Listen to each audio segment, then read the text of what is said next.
মুরব্বী মানুষ, মাফ করে দেন, ভুল করে পড়ে গেছে। এই সুমন, কাম কর তোর।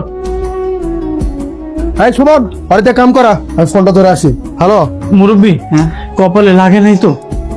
না না, আল্লাহ, কপাল ফেটে দিয়ে রক্ত বেরোতেছে। কি করবো, চলো ডাক্তার কাছে লয়ে যাই, তাড়াতাড়ি চলো। না লাগবে না, আমি ঠিক আছি। কি কইতাছো তুমি? কপাল ফেটে রক্ত বেরোতেছে আর তুমি কইতাছো তুমি ঠিক আছো? এই টাকাটা রাখো, চিকিৎসার জন্য কাজে লাগাও। কিসের টাকা? কিসের টাকা এটা? মামা ক্যাশ থেকে নিছিলাম। মামা মামা ভুল হয়ে গেছে। মেরে কি করছে আমার ছেলেটাকে? এই এভাবে কেউ মারে?